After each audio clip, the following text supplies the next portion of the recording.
نحمده ونصلي على رسوله الكريم أما بعد فقد قال الله تبارك وتعالى كما ورد في سورة النصر أعوذ بالله من الشيطان الرجيم بسم الله الرحمن الرحيم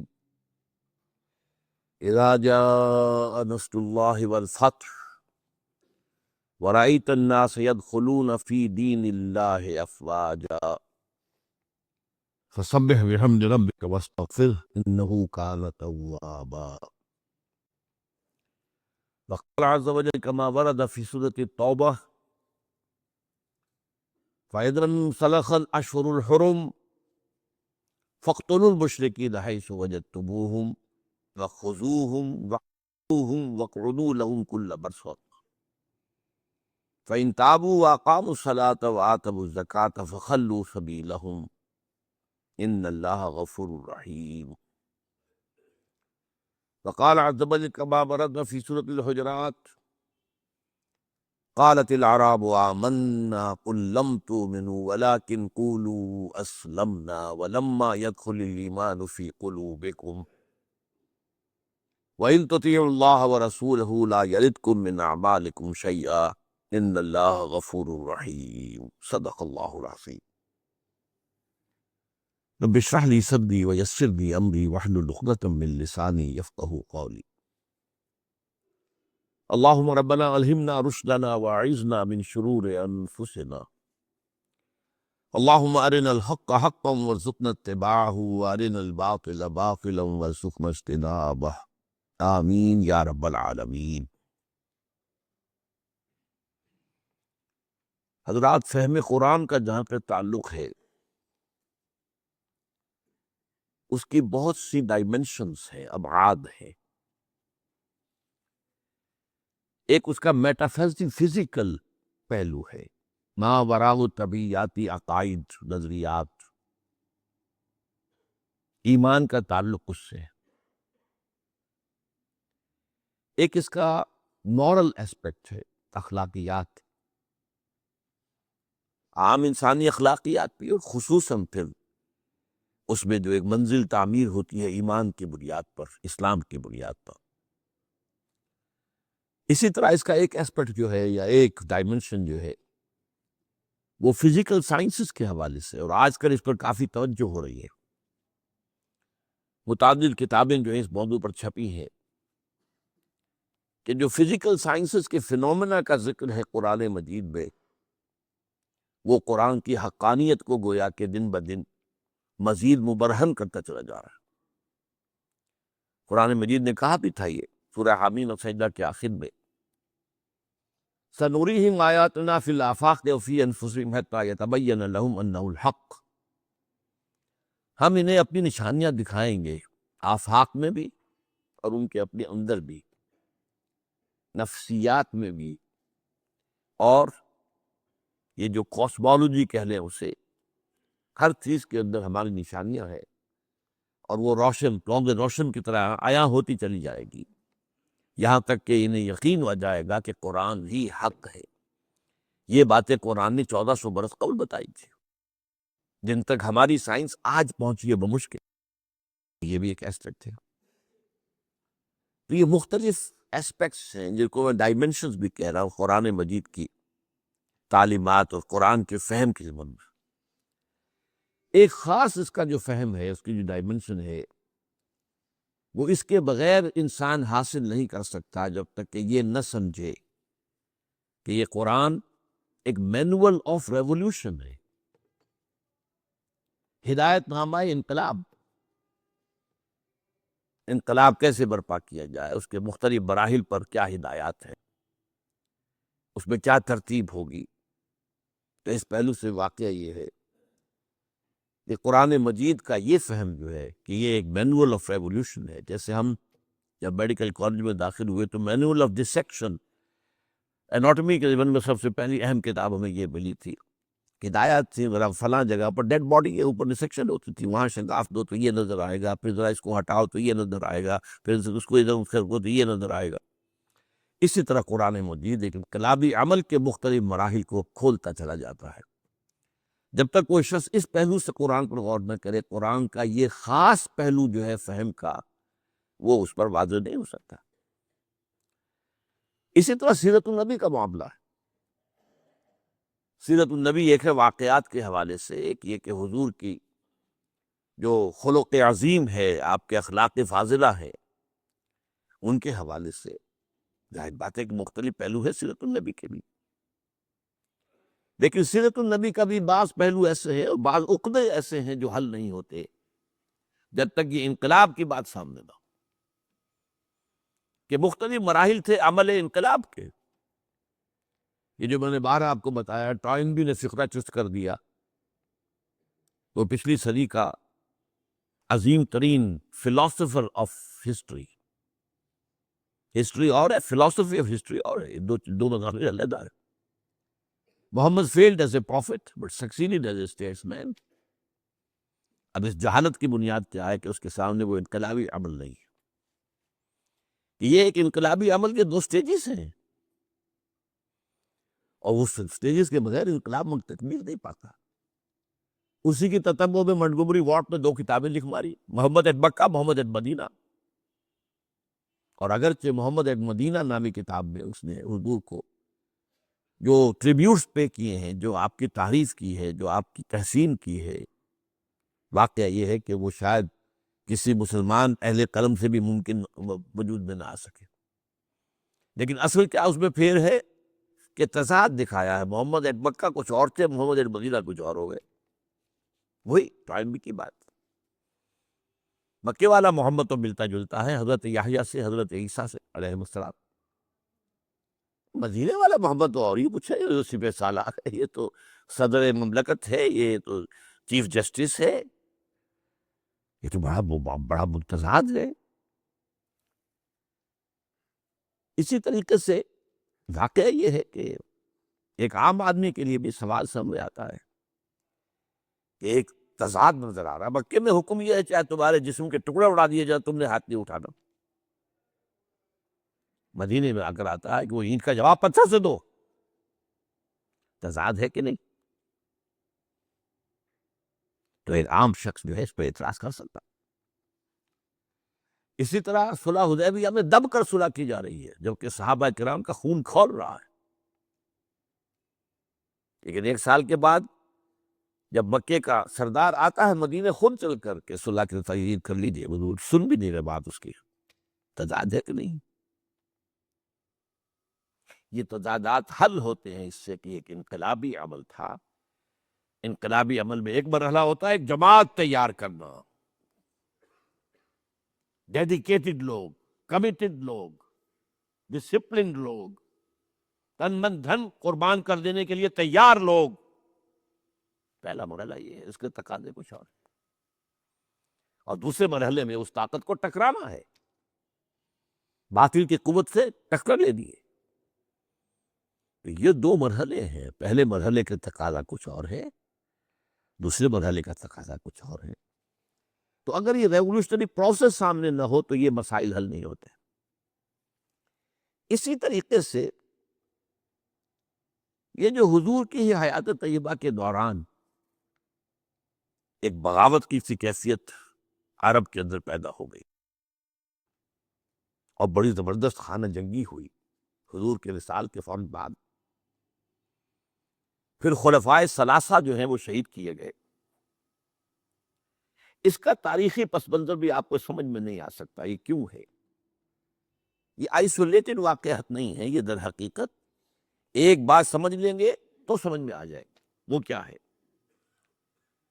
ہر ریولوشن کا خاصہ ہے یہ لازمی بات کہ جب وہ کامیاب ہو جاتا ہے تو اس کے کچھ عرصے کے بعد کاؤنٹر ریولوشنری موومنٹ شروع ہوتی ہے۔ ہوتا کیا ہے؟ ایک جماعت انقلاب لانے کے لیے کھڑی ہوئی، اس نے قربانیاں دیں، اس نے سب تقاضے پورے کیے۔ جو مخالفین تھے وہ مخالفت کرتے رہے، مقابلہ کرتے رہے، ریزسٹ کرتے رہے۔ ایک جگہ پر آگے محسوس کیا کہ اب ہم ریزسٹ نہیں کر سکتے، it's no use continuing resistance, لہذا سر جھکا لو بھائی۔ میں کہا کرتا ہوں اس کو پنجابی میں جو کہتے ہیں نیوی پاؤ، اس وقت جو ہے سر جھکا لو، لیکن ذرا وقت ملے گا پھر ہم ذرا موقع محل دیکھ کر وار کریں گے۔ یہ ہر ریولوشن کا خاصہ ہے، ہر ریولوشن کا، کہ آخری سٹیج پر آ کر مخالفین جو انقلاب کے ہوتے ہیں وہ دب جاتے ہیں، چھپ جاتے ہیں، کور لے لیتے ہیں، اور پھر موقع دیکھتے ہیں اور موقع پر پھر وہ بغاوت کرتے ہیں، اس ریولوشن کو ختم کرنے کی کوشش کرتے ہیں۔ یہ چیز جو ہے اگر آپ کو سمجھ میں آ جائے تو در حقیقت وہ واقعات جو ہیں جن کی طرف میں نے اشارہ کیا کہ حضور کی زندگی ہی کے اندر وہ آثار شروع ہو گئے تھے۔ چنانچہ مدعیان نبوت کھڑے ہو گئے۔ آپ کو معلوم ہے طلیحہ اسدی، مسیلمہ کذاب یمامہ کا، اسود عنسی، سجا ایک عورت، اپنے اپنے علاقوں میں ہم بھی نبی ہیں۔ انہوں نے سوچا یہ محمد کو اتنی بڑی کامیابی نبوت سے حاصل ہوئی صلی اللہ علیہ وسلم، دعویٰ نبوت ہی تھا نا، آؤ نا ہم بھی سیر کریں کوہ طور کی، چلو دعویٰ کرو۔ اور ان کے گرد خاصی بڑی بڑی طاقتیں جمع ہو گئی تھی، کافی بڑی بڑی طاقتیں جمع ہو گئی تھی۔ چنانچہ مسیلمہ کذاب نے تو جو رزسٹ کیا ہے، کیونکہ بالآخر جو ہے یہ ایک نبی نبوت کا دعویٰ کرنے والا مرد مسیلمہ اور ایک عورت سجا، ان دونوں میں آپس میں شادی بھی کر لی تھی، وہ تو ڈبل نبوت ہو گئی۔ اور ان کی بہت بڑی طاقت، بہت بڑی طاقت۔ یہ یبابا کے علاقے کے لوگ جو ہیں بنو تمیم، یہ بہت تند خو، بہت سرکش، بہت جنگجو، بہت سخت لوگ تھے۔ ان کو رزسٹ کرنا آسان نہیں ہوا۔ ایک مرتبہ تو ایک لشکر جو حضرت ابوبکر نے بھیجا اس کو تو شکست ہوئی، اس کے بعد حضرت خالد بن ولید رضی اللہ تعالیٰ عنہ کو بھیجا ہے، تو بہرحال ان کو تو حضور نے خطاب دیا تھا، خالد سیف من سیوف اللہ، یہ تو اللہ کی تلواروں میں سے ایک تلوار ہے، اللہ نے فتح دی، لیکن لگ بھگ 1200 صحابہ شہید ہوئے ہیں اس دن، جن میں 500 حفاظ بھی تھے۔ چنانچہ اسی سے اندیشہ پیدا ہوا تھا کہ یہ تو قرآن مجید ضائع ہو جائے گا، ابھی تک ہمارے پاس کتابی شکل میں تو ہے نہیں، در چھپے ہوئے تو اس نے چھاپا کھانا کا سوال ہی نہیں تھا، اصل حفاظت تو اس کی سینوں کے ذریعے سے ہو رہی تھی۔ اگر حفاظ کا یہ معاملہ ہوا تو قرآن مجید ضائع نہ ہو جائے۔ اس پر حضرت ابوبکر سے کہا گیا کہ آپ اس قرآن کو جمع کروائیں اور اسے کتابی شکل دیں۔ پہلے ریلیکٹنٹ رہے حضرت ابوبکر کہ جو کام حضور نے نہیں کیا میں کیوں کروں، لیکن پھر جب دلائل سامنے آئے کہ واقعتاً تقاضا ہے تو آپ نے مانا۔ پھر جو بھی کاتبان وحی تھے حضور کے زمانے سب کو جمع کیا، اور زید بن ثابت رضی اللہ تعالیٰ عنہ کو ان کا جو ہے چیئرمین بنایا اس کمیٹی نے۔ پھر جس کے پاس قرآن مجید لکھا ہوا کچھ تھا، کسی کے پاس اونٹ کی جو یہ اسکیپولا ہوتا ہے، یہ شانے کی ہڈی بڑی چوڑی ہوتی ہے تختی کی طرح، کسی نے اس پر کچھ لکھا ہوا ہے، کسی نے کوئی چمڑے کے اوپر کچھ لکھا ہوا ہے، کسی نے کسی کپڑے پہ لکھا ہوا ہے، کسی کو کوئی کاغذ مل گیا تو کیا ہی کہہ لیں۔ تو پھر وہ جمع کیا گیا، اور پھر سب جو ہے جو حفاظ بھی موجود تھے ان کے ذریعے سے پھر یہ کتابی شکل دی گئی۔ اس وجہ سے تو یہ جو ایک زبردست قسم کی تحریک اٹھی تھی وہ کیوں اٹھی؟ اب اس کا تجزیہ کیجیے۔ اصل میں نے جو آیات آپ کے سامنے پڑھی وہ کیوں پڑھی اس حوالے سے؟ پہلی بات تو نوٹ کیجیے، اذا جاء نصر اللہ والفتح ورأیت الناس يدخلون فی دین اللہ افواجا، جب اللہ کی مدد آ گئی اور فتح ہو گئی اور آپ نے دیکھا کہ لوگ اللہ کے دین میں فوج در فوج داخل ہو رہے، یہ جو فوج در فوج داخل ہونے کا فینومینل ہے، کیا اس میں یہ بات سمجھ میں آتی ہے کہ سب کے سب خالص مخلص مومن تھے؟ وہ تو یہ ہے کہ فتح کے بعد اب انہوں نے سمجھا کہ جب مسلمانوں نے مکہ فتح کر لیا تو اب کون ان کے مقابلے میں آئے گا؟ قریش شکست کھا گئے، It's no use continuing resistance. Let us go and declare our submission. جائیں ہم کہہ دیں ٹھیک ہے تسلیم کریں۔ تو یہ دین میں داخل ہونا تھا، یا لفظ ایمان نہیں لایا گیا، اس نظام اطاعت میں شامل ہو گئے.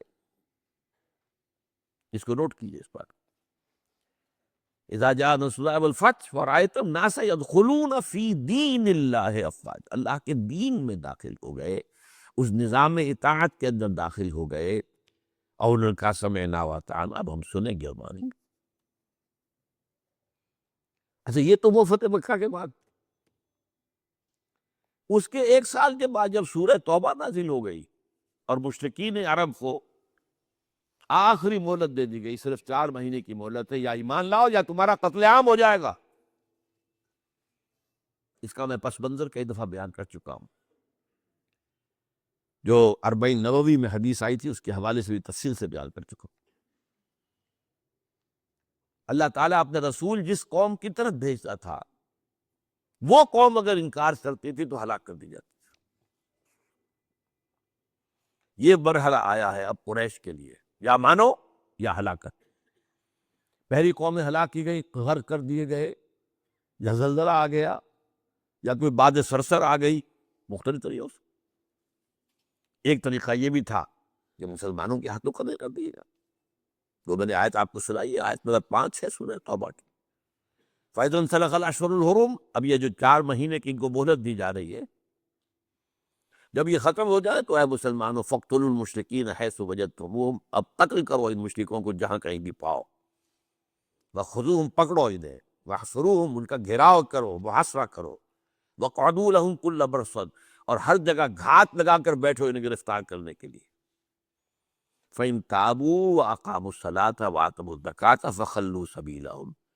پھر وہ اگر توبہ کر لے، اپنے شرک سے باز آ جائیں، اور پھر وہ نماز قائم کریں اور زکوٰۃ ادا کریں تو ان کا راستہ چھوڑ دو.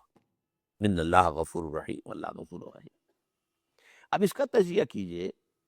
جو لوگ اس تھریٹ کے تحت ایمان لائے ہیں، ان میں تو ظاہر بات ہے غالب اکثریت ان کو ہوگی کہ جو دل سے ایمان نہیں لائے، جان بچانے کے لیے ایمان لائے.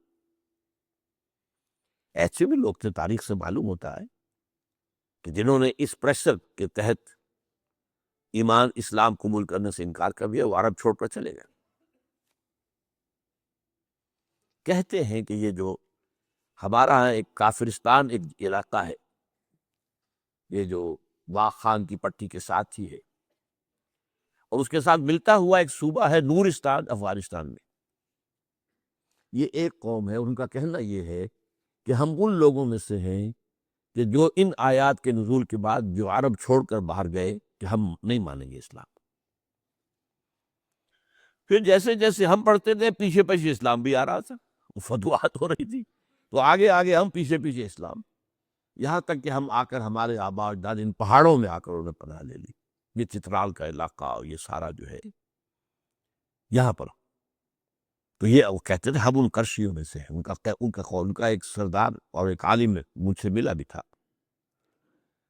اس کے بعد یہ ہوا کہ وہ علاقہ تقسیم ہو گیا. احمد شاہ ابدالی نے جب بنایا ہے نیا نقشہ افغانستان کا، تو اس میں سے ایک حصہ اس علاقے کا افغانستان میں چلا گیا. وہاں امیر دوست محمد والی کابل نے انہیں کر دیا، ایک وارن کر دیا کہ اب فرد کی مہلت کے اندر ایمان لاؤ یا قتل کر دیے جاؤ گے. یعنی وہ سزا جس سے بھاگے تھے تمہارے آباء و اجداد، وہ یہاں آ جائے گی. وہ ایمان لے آئے. وہ علاقہ نورستان کہلاتا ہے، اسلام کے نور سے منور ہو گیا.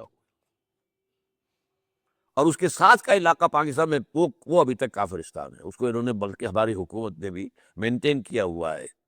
وہاں کسی کو تبلیغ کی اجازت نہیں ہے، کچھ نہیں. وہ چاہتے ہیں کہ یہ سیاحت کے لیے سیاحوں کی آمد وہ دیکھیں آ کر ان لوگوں کو، تو وہ برقرار رکھا ہو پورا علاقہ.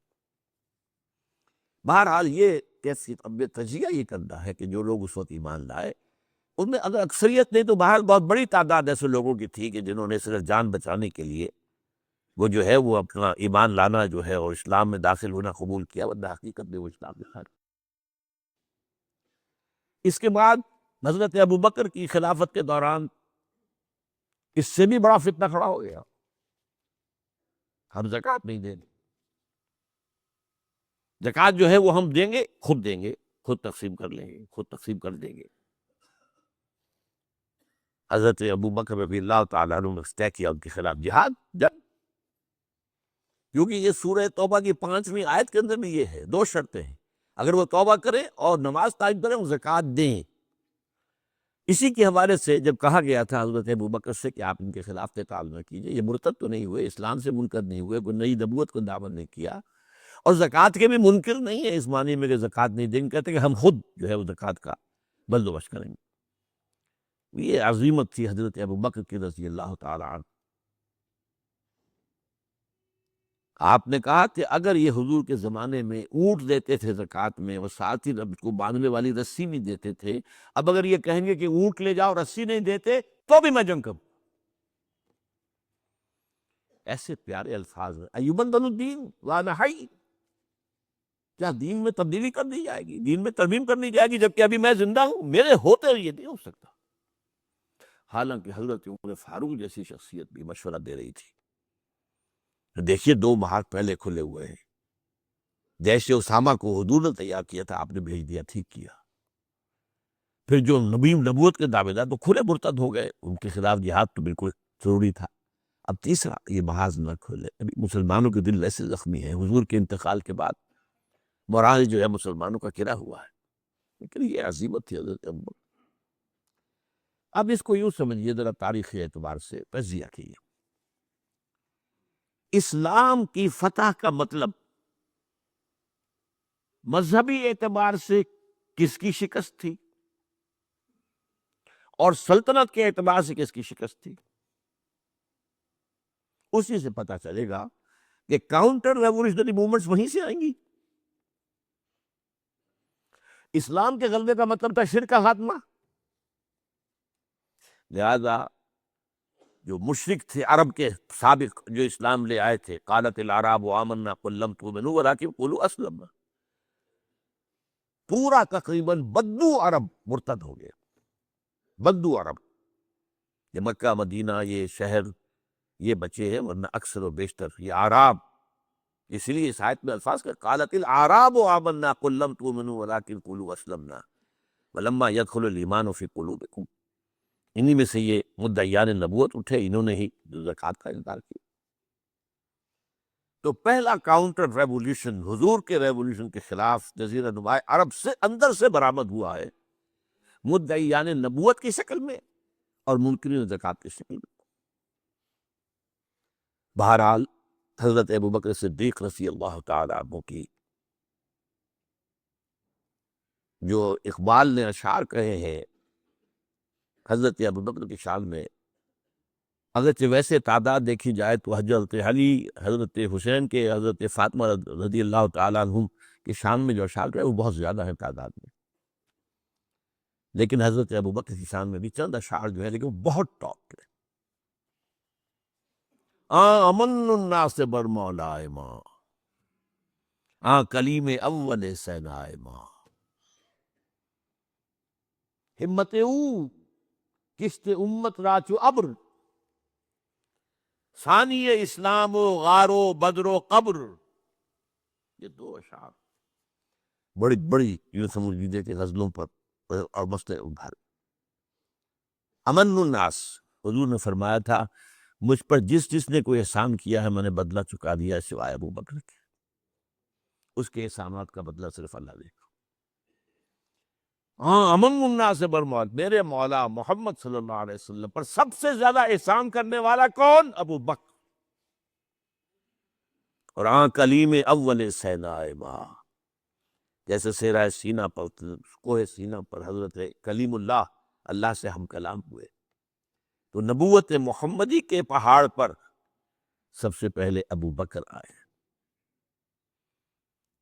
کلیم اول سینائے ماں، ہمت، یہ لفظ تھا جو میں چاہتا تھا لانا، ہمت، ان کے اندر جو ہمت تھی، جو ول پاور تھی، ہمت او کشت ملت راچو ابر، وہ تو بالکل ایسے ہے کہ جیسے کسی کھیتی کے اوپر ابر کا پانی برسے تو کھیتی لہلا اٹھتی ہے، یہ کام کیا ہے ہمت ابوبکر نے رضی اللہ تعالی، عظیمت۔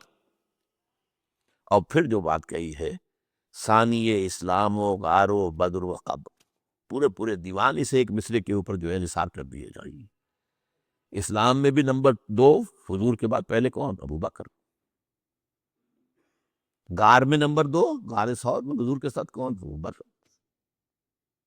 بدر میں نمبر 2، جب وہ بنا دی گئی تھی جھونپڑی اور وہاں حضور سجدے کر رہے تھے دعائیں، کون کھڑا تھا پہرے پر تلوار لے کر؟ ابو بکر۔ قبر میں نمبر 2، حضور جہاں دفن ہوئے وہیں نمبر 2 پر دفن ہوئے حضرت ابو بکر۔ بہرحال یہ جو پہلا کاؤنٹر ریولیشنری موومنٹ تھی جو عرب سے اٹھی ہے، حضرت ابو بکر کی ہمت و عزیمت نے اس کو کچل کر اور گویا کہ کنسولیڈیٹ کر دیا اثر نو ریولوشن آف محمد صلی اللہ علیہ وسلم کو۔ وہ انقلاب پھر محکم ہو گیا، مستحکم ہو گیا، اور اب حضرت عمر کے حوالے ہو گئی بات۔ اچھا، مذاہب میں کس مذہب نے سب سے زیادہ زکم اٹھائی اسلام سے؟ پہلے شرک، دوسرا یہودیت۔ عیسائیت سے تو مقابلہ ہوا ہی نہیں، کوئی جنگ نہیں ہوئی ہے عیسائیوں سے۔ غزوہ موتا ہوا لیکن وہ بھی آخری دنوں میں، اور میں کئی دفعہ بیان کر چکا ہوں کہ عیسائیوں کا طرز عمل مسلمانوں کے ساتھ بہت بہتر تھا۔ نجاشی نے پناہ دی تھی، ہرقل جو ہے تیار تھا اسلام لانے کے لیے۔ ہیرکلیس چاہتا کیا تھا؟ جیسے سن 300 عیسوی میں کانسٹنٹائن قسطنطین جو ایمپرر تھا روم کا، وہ عیسائی ہو گیا اور پوری مملکت عیسائی ہو گئی، تو نظام انٹیکٹ رہا، ایمپرر جو کا تو قائم رہا۔ اگر صرف ایمپرر قبول کرتا، پوری قوم نہ کرتی، تو معاملہ فساد ہو جاتا۔ وہ یہ چاہتا تھا کہ اب میری پوری قوم میرے ساتھ جو اسلام لے آئے۔ وہ ایک لمبی بات ہے، اس میں تفصیل میں نہیں جا سکتا، بہت پیاری حدیث ہے، بڑی طویل۔ تو اس کا مکالمہ ہے جو کہ اس نے ابو سفیان سے اس وقت تک ایمان وہ نہیں لائے تھے، جب حضور کا خط پہنچا ہرقل کے پاس تو اس نے کہا کہیں کوئی عرب کے کوئی لوگ آئے ہوئے ہیں آس پاس، کوئی تاجر آیا کرتے تھے وہاں، معلوم وہاں ایک قبیلہ آیا ہوا، تو انہیں وہ ابو سفیان قبیلہ لے کر گئے ہوئے تھے، ان کو بلایا گیا۔ بہرحال وہ ایک لمبی بات ہے، حدیث ہے موجود بخاری کے۔ یہودیت کی کمر ٹوٹی، 3 ان کے قبیلے تھے بڑے زوردار، وہ مدینے سے نکالے گئے۔ ایک قبیلے کے تو تمام جوان مردوں کو قتل کیا گیا۔ پھر ان کے مضبوط قلعے تھے خیبر کے علاقے کے اندر، فدق اور یہ، ان سب میں سے نکالا گیا۔ تو جو اگریوڈ پارٹیز تھیں، تو ایک اعتبار سے شرک، مشرکین، ان کی طرف سے تو آ گیا رد عمل، کاؤنٹر ریولوشن، یہ حضرت ابو بکر کے دور ہی میں۔ لیکن میں یہودیوں کا ذکر اب بعد میں کروں گا۔ سلطنت کے اعتبار سے جس سلطنت کے چیتھڑے اڑ گئے وہ سلطنت ایران تھی، حضرت عمر کے ہاتھوں تو ختم ہو گیا، نسیہ منسیہ۔ سلطنت روما، اس کی صرف ایک ٹانگ ٹوٹی تھی 3 میں سے۔ وہ 3 بر اعظموں پر پھیلی ہوئی سلطنت تھی، Roman empire, eastern Europe, northern Africa, western Asia. Western Asia میں شام اور ترکی کا علاقہ، شام لیا گیا اس سے، باقی تو اس کے پاس رہا، مشرقی یورپ بھی رہا، شمالی افریقہ بھی رہا، وہ رفتہ رفتہ بعد بھی جو ہے گیا۔ لیکن یہ کہ اصل میں جو ہے پہلے مرحلے میں اس کی ایک ٹانگ ٹوٹی، ایک ایران کا خاتمہ ہو گیا۔ اور ایرانی بے انتہا نسل پرست، ان میں اپنی ریشیل سپیریورٹی کا بہت احساس ہے، نسلی برتری کا، اپنی تاریخ پر بہت ناز ہے، شہنشاہیت کی تاریخ جو کہ خسرو سے شروع ہوتی ہے، سائرس سے، پھر ڈیریس جیسا عظیم فاتح۔ بڑی عظیم تاریخ ہے ایران کی، اس کو یہ معمولی شہر نہیں ہے ایران، بہت عظیم تاریخ۔ اور کئی 100 برس تک تو سارا معاملہ جو ہے، جسے آپ وہ سی 100 کہتے ہیں، تو یہ 2 سپر پاورز نہیں ہیں، ایران اور روم، ایران اور روم، ایران اور روم۔ کبھی ایران غالب آ گیا، روم بیٹھ گیا، کبھی روم غالب آ گیا، ایران بیٹھ گیا۔ قرآن مجید میں ایک پوری سورت جو ہے سورہ روم کے نام سے ہے کہ نہیں؟ الف لام میم غلبت الروم فی ادنی الارض وهم من بعد غلبهم سیغلبون فی بضع سنین۔ بہرحال ایران کا جو پرخچے اڑے ہیں، بادشاہت ختم ہوئی ہے، اس کا وار آیا ہے حضرت عمر پر۔ یہ چونکہ ہوا حضرت عمر کے ہاتھوں، لہٰذا ایرانیوں کے نزدیک مبغوض ترین شخص حضرت عمر ہے، اور حضرت عمر سے نفرت ان کی جبلت کے اندر ہے، ان کے جینز میں ہے۔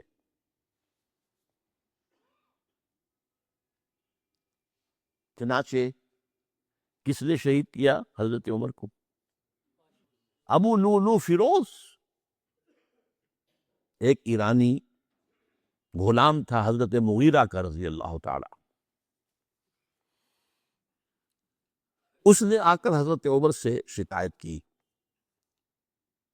کہ حضرت مغیرہ جو ہے ان سے مکاتبت میں کر رہا ہوں، وہ مجھ سے بہت زیادہ پیسے مانگ رہے ہیں۔ مکاتبت یہ تھی کہ غلام طے کر لیتا تھا کہ میں کمائی کر کے تمہیں اتنے پیسے دے دوں گا تو مجھے تم آزاد کر دینا، مکاتبت کہلاتا تھا۔ تو وہ اتنے پیسے مانگتے ہیں، بہت زیادہ زیادتی کر رہے ہیں۔ حضرت عمر نے پوچھا کہ تم کیا کیا کام جانتے ہو؟ اس نے گنوایا، میں یہ بھی جانتا ہوں، یہ بھی جانتا ہوں، یہ بھی جانتا ہوں، میں ترخان بھی ہوں، میں فلاں بھی ہوں، میں چکیے بھی بناتا ہوں، میں یہ بھی کرتا ہوں۔ فرمایا کہ پھر تم پر یہ زیادہ نہیں ہے، جو مغیرہ تمہارے اوپر جس قدر رقم ڈال رہے ہیں زیادہ نہیں ہے، پر دیکھنا مجھے ایک چکی بنانی جانتے ہو تو ایک چکی مجھے بھی بنا کے دینا۔ کہا آپ کو تو میں وہ چکی بنا کے دوں گا جو ساری دنیا یاد کرے گی، دھمکی دے کے۔ اور حضرت عمر نے پہچان لیا تھا کہ دھمکی نہیں اس نے۔ دوسری پر اس کی پشت پر کون تھا؟ ہرمزان، یہ ایک بڑا جرنیل تھا ایرانی، شکست ہوئی، گرفتار ہو کر آیا، کیونکہ بہت بڑا وار کرمنل تھا۔ اس کو فیصلہ کیا گیا اس کی گردن اڑا دی ہے۔ اب اس کی چال دیکھیے، ایرانی ذہن کہ مجھے ذرا پانی پینے کے لیے دے دیں اس سے پہلے کہ میری گردن اڑائی جائے۔ حضرت عمر نے فرمایا ہاں پانی دے دو۔ اب پانی کا کٹورا ہاتھ میں کہتا دیکھیے مجھے ضمانت دیجیے جب تک میں یہ پانی نہ پی لوں مجھے قتل نہیں کریں گے۔ کہ ہاں ٹھیک ہے، جب تک تم یہ پانی نہیں پی لو گے تو میں قتل نہیں کیا۔ وہ کٹورا پھینک دیا پانی کا، کرو کا قتل مجھے کیسے کرتے ہو؟ یہ پانی تو میں نے نہیں پیا۔ چھوڑنا پڑ گیا اس کو، زبان کی بات تھی۔ وہ تھا اس کی پشت پر ابو لولو فیروز، اور ابو لولو فیروز کے اب بھی اس کے جیسے ائمہ اہل بیت کے اہل تشیع جو ہیں وہ ان کے مقبروں کی صریح بناتے ہیں، اس کے اوپر جاری ہیں، اس طرح اس کا ہے۔ اور حضرت ابو لولو فیروز کا حلقہ وہ قاتل عمر ہے رضی اللہ عنہ۔ تو سمجھ رہے اس بات کو؟ جو بھی اگلیوڈ تھے وہیں سے کاؤنٹر اٹیک ہونا تھا نا۔ اب آئیے یہود کی طرف۔ ظاہر بات ہے کہ جزیرہ نما عرب سے یہودیت کا خاتمہ ہو گیا۔ اس کے بعد مجھے اکثر اس معاملے میں یاد آ جایا کرتی ہے ایک پکچر کبھی کسی زمانے میں دیکھی تھی، ہیلن آف ٹرائے۔ وہ ٹرائے کا گھوڑا تو بہت سے لوگوں نے سنا ہوگا، کہانی ایسی ہے کہ تو اسپارٹا اور ٹرائے کی آپس میں جنگ تھی، اس میں وہ گھوڑا ایک بنا کر اس کے اندر چھپا کر فوجیوں کو وہ شہر کے اندر لے گئے تھے۔ اس جنگ میں ایک موقع پر جو ان کا سب سے بڑا یونانیوں کا جو سب سے بڑا سردار تھا، وہ جو ان کا سب سے بہادر شمار ہوتا تھا، وہ قتل ہو گیا۔ تو ایک یونانی جو ہے دوسرا سردار کھڑا ہو کر کہتا ہے so this is the end of Greek bravery but not of Greek treachery. یہ یونانیوں کی بہادری کا تو خاتمہ ہو گیا اس شخص کی موت کے ساتھ، یونانیوں کی عیاری تو ختم نہیں ہوئی نا۔ تب اس نے بھی یہ پہلے تو پسپائی کروا دی، سب کے سب چلے گئے۔ ابھی ٹرائے والے دیکھ رہے جا رہی ہیں فوجیں چلی گئیں، جہازوں میں بیٹھ کے بھی روانہ ہو گئے۔ پھر کچھ عرصے کے بعد واپس آئے، خفیہ طور پر گھوڑا بنا کر لائے بہت بڑا، اس کے پیٹ میں اپنے فوجی بھرے۔ اب وہ جو ہے لوگوں نے دیکھا بعد میں ٹرائے کا گھوڑا ہے، اس کو وہ اندر لے گئے، وہ خوشیاں منا رہے ہیں فتح کی۔ رات کو جب وہ شراب کے نشے میں دھت ہو چکے ہوئے تھے، وہ اس میں سے نکلے، پیٹ میں سے انہوں نے قتل کیا ہے۔ تو وہ ٹریچری ہے۔ تو یہودیوں کی بریوری تو ختم ہو گئی جبکہ خیبر فتح ہو گیا، اور وہاں کے بڑے بڑے قلعے حضرت علی رضی اللہ تعالیٰ عنہ کے دست مبارک سے، اور ان کا بہت بڑا مرحب بہت بڑا سردار، بہت بڑا طاقتور، وہ قتل ہوا حضرت علی کے ہاتھ رضی اللہ تعالیٰ. بٹ ناٹ دی جوش ٹریچری. وہ ٹریچری اب شروع ہوتی ہے حضرت عثمان کے زمانے میں. عبداللہ ابن سبا ایک یہودی ہے یمن کا، وہ اسلام کا لبادہ اوڑھ کر اسلام میں آ گیا مدینے میں. یہاں اس نے اس معاشرے کا خوب تجزیہ کیا، یہاں کیا کیا چیزیں ہیں، کون کون سی فورسز ایٹ پلے ہیں، میں کس دختری رگ کو چھیڑ سکتا ہوں. میں نے محسوس کیا کہ بنو ہاشم اور بنو امیہ کی بڑی پرانی جو ہے چپقلش اور مسابقت، ایک طرح کا مقابلہ قریش کے ان دو بڑے گھرانوں کے اندر، یہ ان کی ہڈیوں کے اندر ہے، اس کو اٹھایا. اب عجیب بات اصل میں یہ ہے کہ خلیفہ اول نہ بنو امیہ میں سے تھے نہ بنو ہاشم میں سے. بنو ہاشم اور بنو امیہ کا معاملہ تھا. قریش تو سب ہے، جیسے وٹو بہت بڑا قبیلہ ہے، وہ مانے کے، لالے کے، شامد کے، یہ پھر ایک ایک شخص کے نام سے ہوتے. لالے کے کوئی لالا ان میں سے ہوگا، اس کے لالے والے ہو گئے. شامد کوئی شاہ محمد ہوگا، اس کے اولاد جو ہے وہ شامد کے ہو گئے. تو یہ مانے کے لالے کے، یہ سب کیا وٹو ہے. تو قریش جو ہے بڑا قبیلہ تھا، اس میں گھرانے یہ تھے بنو امیہ، بنو ہاشم. حضرت ابو بکر نہ بنو ہاشم میں سے تھے نہ بنو امیہ میں سے تھے، بنو تیم میں سے تھے، چھوٹا سا قبیلہ تھا. حضرت عمر بھی نہ بنو ہاشم میں سے تھے نہ بنو امیہ میں سے تھے، بنو عدی میں سے تھے. اب یہ حضرت عثمان تھے کہ جو بنو امیہ میں سے تھے. یہاں سے اس نے اٹھائی بات اور ایسی ایسی باتیں شروع کی جو عوام جو ہیں، جو پورا رسوخ فی العلم حاصل نہیں ہوتا، وہ اس کے اندر بہہ جاتے ہیں. دیکھو یہ کیسے ہو سکتا ہے کہ ہمارے نبی جو ہیں وہ تو زمین میں دفن ہیں اور عیسیٰ جو ہے آسمان پر بیٹھے ہیں، اور عیسیٰ تو دوبارہ آئیں گے اور ہمارے نبی نہیں آئیں گے. آئیں گے، وہ بھی آئیں گے. اور ہر نبی کا ایک وصی ہوتا ہے، محمد کا وصی علی ہے، اسے ہونا چاہیے خلیفہ، وہ بنو ہاشم میں سے ہے. باقی جو بھی خلیفہ بنا غاسب ہے، ابو بکر غاسب، عمر غاسب، اور اب جو ہے سب سے بڑا غاسب نہیں غصاب کہہ لیں اس کو، وہ تو بنو امیہ میں سے عثمان. ہاؤ کم، کیسے خلافت اس کی. اور اس نے اس تک بات بڑھائی ہے کہ حضرت علی تو خدا ہیں، اوتار ہے خدا کا. یہ ساری چیز آج بھی یا علی مدد کا نعرہ جو لگ رہا ہے، یہ وہی صبائیت کے اثرات ہیں. یا اللہ مدد کا نعرہ نہیں لگاتے، یا محمد مدد کا نعرہ کوئی نہیں لگاتا، یا علی مدد. تو یہ ساری چیزیں جو ہے سمجھنے کی. حضرت علی رضی اللہ تعالیٰ عنہ کے بارے میں غالب بھی کہتا ہے مشغول حق ہوں بندگی بوتراب میں. بوتراب حضرت علی، ان کی بندگی کرتے ہوئے میں اصل میں اللہ کی بندگی، میں ان کی بندگی کرتا ہوں گویا کہ اللہ کی کرتا ہوں.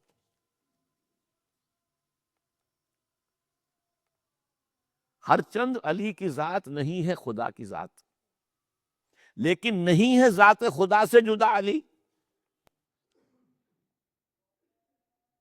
یہ ساری باتیں اس نے پھیلائی اور فتنہ برپا تھا.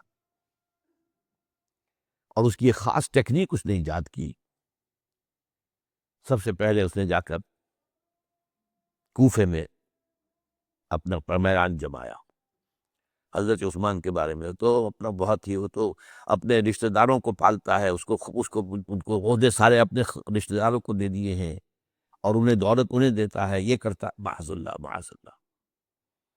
وہاں پہ ذرا کسی نے جو وہاں کے گورنر تھے ذرا بات پوچھ کی تو وہاں اپنے ہم خیال چھوڑ کر شام چلا گیا، وہاں جا کے وہی بات. وہاں ایک گروپ بنا لیا، پھر مصر چلا گیا، وہاں جا کر وہی بات. اب ظاہر بات ہے اس زمانے میں نہ کوئی ٹیلی کمیونیکیشن، نہ کوئی ٹیلی فون، نہ کوئی تار، کوئی اطلاعات کا وہاں پہنچنا وغیرہ. اس میں یہ ہے کہ وہ فتنہ تو جنگل کی آگ کی طرح بڑھ گیا. اس کا معالجہ کرنے والا جو ہے، اس میں حضرت معاویہ نے کہا بھی رضی اللہ تعالیٰ عنہ، آپ ہمیں اجازت دیں ہم آ کے کچل دیں ان کو. گورنر تھے شام کے، انہوں نے کہا میں فوجیں لے کر آتا ہوں ان کو کچل دیتا ہوں. حضرت عثمان فرماتے نہیں، جب تک یہ کوئی ایسا جرم کر نہ دے کہ جس پر کو وہ گویا کہ زد میں آ جائے، قانون کی زد میں. اگر یہ مجھے قتل کرنا چاہتے ہیں قتل کر دے، پھر اس سے قصاص لے لینا. لیکن جب تک یہ قتل کرتے نہیں تو میں کس جرم میں انہیں ماروں؟ عمرو بن العاص کی طرف سے آتا رہا، لیکن نہیں. بہرحال یہ فتنہ اتنا بڑھا اتنا بڑھا اتنا بڑھا، مدینے میں حضرت علی کہتے رہے آپ ہمیں اجازت دیں، ہمیں ان کو ختم کریں تھے. یہ ایک علیحدہ بات ہے. میری کتاب جو ہے شہید مظلوم کا مطالعہ کیجیے، آپ اس کی تفصیل میں جانے کا یہ موقع دیں گے. یہ کتنی بڑی عظیمت ہے. لوگ سمجھتے ہیں کہ یہ تو بڑی کمزوری دکھائی ہو حضرت عثمان. میں کہتا ہوں اس سے بڑی عظیمت کوئی نہیں ہو سکتی.